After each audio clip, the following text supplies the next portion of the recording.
Good evening and welcome to Palace Theater. I'm Derek Gordon, President of the Canton Jaycees. And I'm Georgia Paxos, Executive Director of the Canton Palace Theater, and I would like to welcome you to our beautiful gem here in downtown Canton. I would like to thank Derek and the Canton Jaycees for bringing this wonderful debate to our stage. It is the very first debate that we have hosted here at the Palace Theater, and we are very fortunate for that. The Canton Jaycees and the Canton Palace Theater have a very special relationship. In the late 70s and early 80s, when the theater came down and the debate stage were down, the Canton Jaycees at that time went to New York's operation and we are eternally grateful to them for doing that, because without their dedication, we wouldn't be sitting in this beautiful 1500 theater years out there. So welcome, and I'm going to have your spirit. Thank you, Georgia. At this time, we'd like to welcome to the stage Mr. Ron Ponder, who will serve as tonight's moderator, who also will go over the debate points for this evening. Once again, thank you for being here.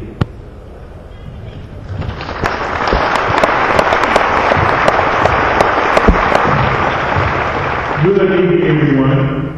My name is Ron Ponder, and I think it's fortunate that an organization like the Jaycees combines with an organization like the Palace Theater and yourselves to bring you what I think is a very important moment in our time.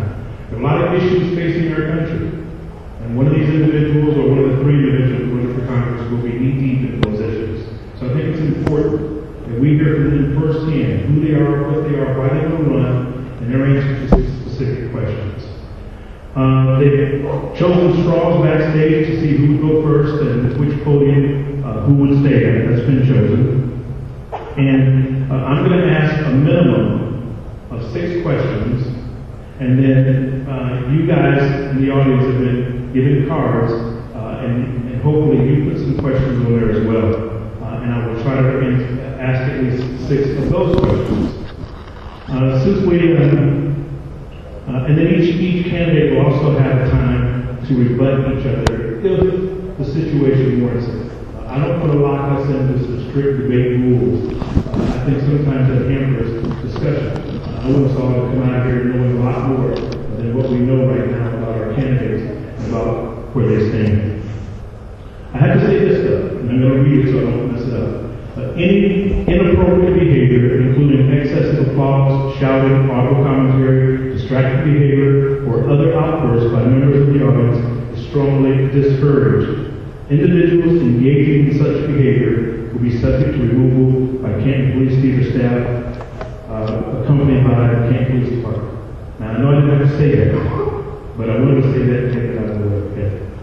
Now, I'm going to introduce the 2 candidates that have, first let me say this too, I want to thank Georgia Paxos and Jerry specifically for putting this together. A lot of work went into this. First, we'll start by introducing both candidates. We'll introduce the Libertarian candidate, Mr. Jeff Blevin, and also the Democratic candidate, Mr. John Boccieri.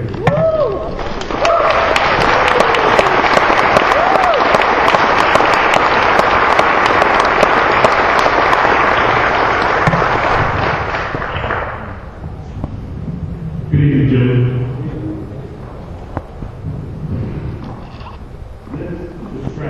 This is Liz Guthrie, she's the timekeeper, and she will keep us all straight.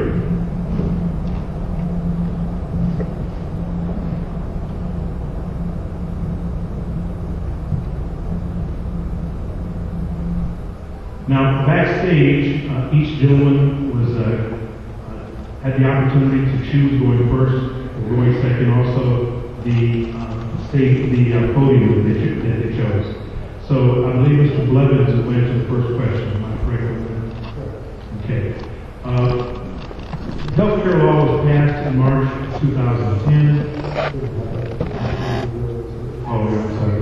Let's do that. Hopefully stay. Well, I want to thank the Canton Jaycees as well as the Palace Theater for putting this together. Also, like to thank the charity for the years. Most importantly, I want to thank all of you for your time here this evening. My name is Jeffery J. Blevin. I'm the Libertarian candidate for Ohio's 16th U.S. Congressional District. Now, if I stumble over my words tonight, that's because I'm not a politician. I'm a restaurant manager. And by the grace of God, I'm a husband and a father. So as a husband and a father, I have a simple goal in life, and that is to provide a comfortable standard of living for my family. Unfortunately, legislation coming out of Washington, D.C. recently, regardless of whether it was Democrats or Republicans in power, legislation coming out of D.C. has made it difficult not only for my wife, but all of middle-class Americans to make that dream a reality. I got into this race because I saw a better need for representation of the common individual, the mainstream American, we the people. We the people have begun to realize that our two-party system distracts us from partisan principles and worse yet, divides us as a nation. Now, as a nation, we need to adhere to constitutional law and return to American principles. Now, this will not be easy, but it must be done nonetheless. It must be done because these American principles have the power to correct the course that we are on. Now, that's why I'm glad to see all of you here tonight, because you are the stewards of America. As voters, you chart the course that our nation will follow. Now, recently we've been led to believe that we can only choose between one of two directions, and we must not fall for this anymore. After all, we are Americans, and as Americans, we chart our own course. And I believe that together we can turn America back in the right direction. Thank you, Mr. Blevin. Mr. Boccieri. Thank you, Don. Thank you to the Palace Theater and Jaycees for hosting this event tonight. I want to also extend my appreciation for my opponent, Mr. Blevin, for having the courage to run for office and to stand up and have his ideas presented before the public. It takes a lot of guts to do that. I'm also disappointed that the other opponent in this race, my other opponent, didn't find this man worthy of his time. And, you know, he's asking the voters to give him the job but does not want to show up for the interview. And I think he deserves better. Ladies and gentlemen, let me just say that we have been faced with unprecedented challenges. When I was sworn into office, we were faced with an economy that was in free fall. We were faced with unregulated greed on Wall Street, 2 undeclared, unfunded wars that were paid for by borrowed money from China. We were faced with a banking system that was in complete chaos.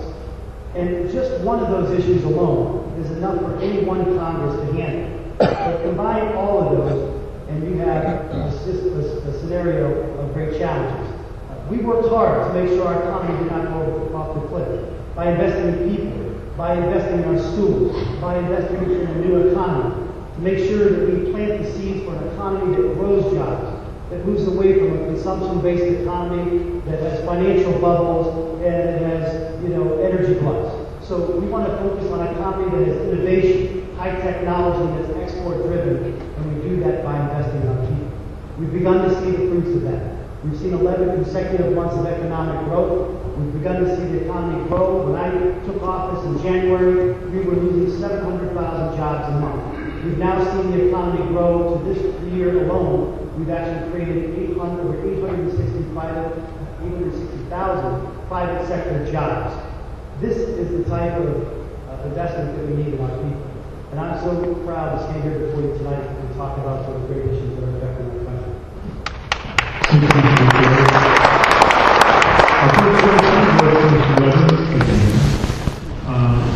Healthcare Reform Act was recently passed March 2010. You obviously were not in Congress at that time. If you were, though, it's a 2-part question. Would you have supported it? And secondly, if you are elected to Congress and you have an opportunity to change it, what in that Healthcare Reform Act would you change?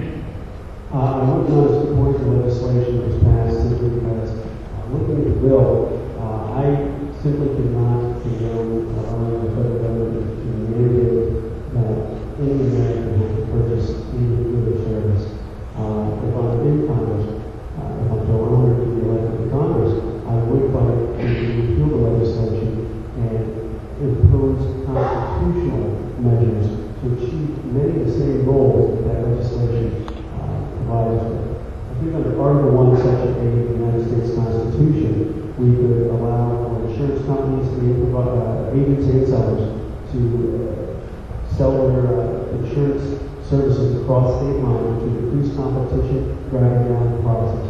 We could also look at the possibility of allowing physicians to do the same. Also increasing competition while driving down prices.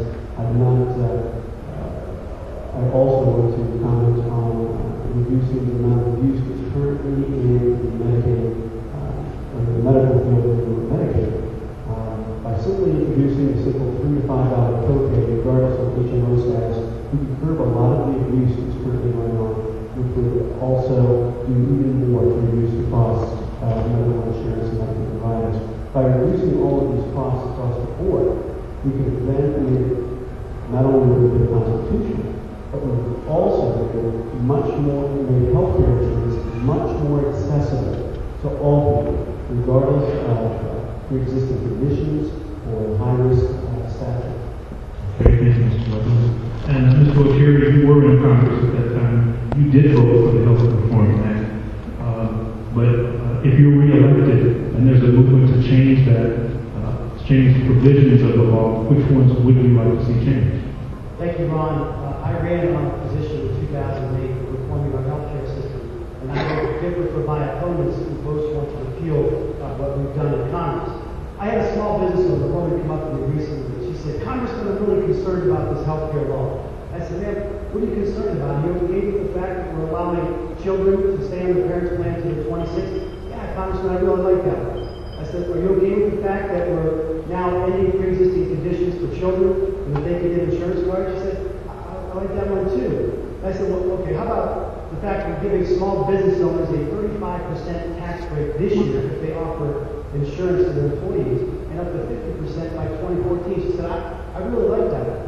I said, all right, how many employees do you have? She said, 13. I said, well, you're not even covered by any of the provisions in this. It's 50 employees or less are not covered by this. She said, well, maybe I ought to give it a chance. Maybe the American people, and especially the folks in Washington who want to repeal this, ought to give this a chance. You see, because even the folks who are opposed to reforming the healthcare system believe that it needs some sort of investment and some sort of change. In fact, we need to do it the responsible way. One that doesn't explode deficits, one that helps reduce costs, and one that goes after robustly the fraud, waste, and abuse in our system. And that's what this health insurance bill, this health insurance reform does. Holds insurance companies responsible. It puts consumers back in the driver's seat, choosing the doctors that they want, and having broader choices. Competition across state lines helps drive down costs. Holding insurance companies and their administrative costs to bear at only 85% of that now is going to be returned back to doctors and employees. That's the type of insurance reform that's going to help change the system. I think that these folks who want to repeal the law, I have one question for them. Why don't they want the American people to enjoy the very same health insurance and access to the very same health care insurance that they would have as members of Congress?